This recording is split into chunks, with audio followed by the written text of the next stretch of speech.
Tell me about yourself. Hi, my name is Nguyen. I'm currently a freshman at Temple University. I grew up in Ho Chi Minh City, an urban area in Vietnam. I moved to America 2 years ago with my family. I applied to Temple as an undecided student because I want to explore all the offers that Temple has for me until I discover my true passion. Before coming to America, I decided to major in either finance or accountant because I had a strong interest in working with numbers and analyzing data. However, it wasn't until I came to America I was exposed to many of other careers that I didn't know about before. So my goal here at Temple University is not only to study, keep up with my grade, and be a good student, but also to learn as much as possible, mostly to discover myself, my passion, and to make meaningful connections that will benefit me in the future. To get you know more about me, I would love to share with you two of my main values that I try to live by: being honest and being resilient. First is being honest. As I grew up in my family, my parents has always reminded me to be as honest as possible. However, the circumstances, they convinced me that as long as I'm honest with myself and with other people, I will gain their trust eventually. And since then, I've always lived by this mantra. This doesn't mean that I cannot tell a white lie, but I'm still able to, but not encouraging to do so regularly. It simply teaches me to be 100% true to myself. When I am true to myself, people embrace me as exactly as who I am, not because who I tried to be or who I was. Moreover, I believe that being trusted by others is one of the most important things that will help me to go far in life and to achieve my greatest success. Second is being resilient. Resilience is the ability to bounce back from difficult experiences, and I am not afraid of failure, but I am afraid of learning nothing from that failure. And being resilient doesn't mean that I will forget immediately what had happened, but I will recognize it, learn from it, and move on to my next challenge. I believe that the meaningful relationships I build within myself and with my family, friends, and mentors has all bolstered my resilience capacity. So thanks for these sources of encouragement and assurance, I am able to be who I am today. Tell me about a significant accomplishment in your life. Since the moment I got involved in Lead, a Vietnamese organization in 2015, I've learned and grown a lot, specifically about how to be a good leader and teamwork. More specifically, it was the whole process of being in a team organizing for the Lunar New Year festival that makes me proud the most. Basically, it's an event organized by youth with the help of adult organizers to celebrate our traditional festival and bring the community together. I signed up to be the leader of the volunteer management team, but because I was in my senior year, so my organization leader suggested me to be the assistant and let other juniors experience that leadership role. Our team's job is to manage volunteers from the beginning to the end of the event. Some tasks include recruit volunteers, communicate with them through email, training them for the event, and make sure that hopefully they will assist their other committees to run the event smoothly. However, the biggest obstacle I defined at that moment was not my skill, not my leadership style, but it was actually language. Being the only second English speaker in the group, I worked with other three male peers who speak fluent English but understand little Vietnamese. It was challenging.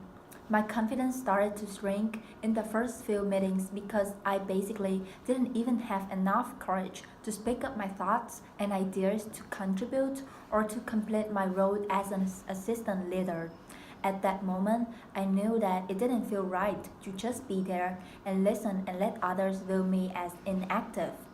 I started to reflect to my time in Vietnam, where I always took on leadership roles as a leader, and as early as grade 8, grade 3. So I realized that I cannot let language be the only barrier that stopped me.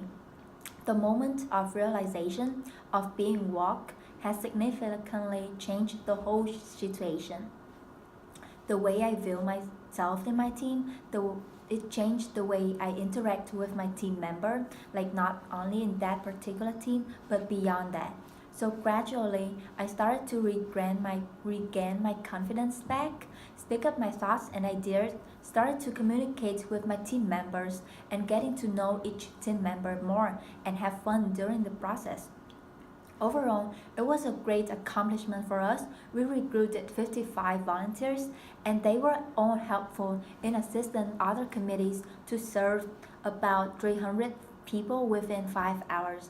Moreover, volunteers gave us positive feedback in the online survey, and most of them want to do volunteer with us for the next event or even want to take on leadership roles as we did. So not only that, the most rewarding aspect for me in the whole experience is when we had a reflection day in which everybody gives feedback to each other about how we did. One of them showed their appreciation to me. Surprisingly, the younger team leader cried. He thanked me for being supportive to him and other team members, both inside and outside the project, and for always making sure that everyone understands the materials, know their task, and their voices are heard. At that moment, I was sure that I can't hold my tear anymore, so I cried as well. Since then, I always carried that experience, that moment of being walked with me. I overcame the language barrier and do what I am driven to do. And I think that it is significantly important for anybody to have that moment of being walked in their life, being aware of the reality, and make adjustment to the situation using their strengths. Tell me about something you have learned in class. The leadership and organizational management class has so far taught me a considerable amount of knowledge that I would never gain elsewhere. I learned about organizational structure, strategy, basic principle of communications, motivation, leadership, etc. However, there are two specific topics that I will always remember and keep it to myself, which is organizational culture and transformational leadership. They help me to truly realize that the business world is not only about controlling people, utilizing raw resources, and making money as I thought it was before. It's about the relationship within ourselves, with other people, and with our environment. And I came to understand that the culture of an organization is crucial in order for them to survive and prosper. An organization's culture consists of values, beliefs, and attitudes that employers share and use on a daily basis in their work. When employees had a set of shared values, mission, and visions with the company, they will work for the company instead of working for money. They are driven every day to set a new record, to exceed the expectation of the leaders, and to continuously contribute new ideas to help the company grow. And from there, the idea of transformational leadership comes into play. It is a leadership style that describes leaders who are able to align the objectives and goals of the individuals, of the group, and of the company. They stimulate innovation and creativity, and they inspire others to commit to shared visions and, and shared goals for an organization. Not knowing that, now I'm knowing that, connecting it with my experience in my organization, I realized that my leader, as like right now is my mentor, has truly been a transformational leader, and I has always admired him for that. Reflecting back in any project that I've been in, either being a team member or being a team leader, I had get closer to my team members, and showed a good amount of individual consideration for most of them. I make sure that each member know what they want or expect from the experience, and I know that too. Then I use it to remind them over the course of the project so that they're constantly motivated in the process. Fortunately, now I know that is an element in the transformational leadership idea, which is called inspirational motivation. I also challenge people's idea and try my best to build a creative environment, which now called intellectual stimulation.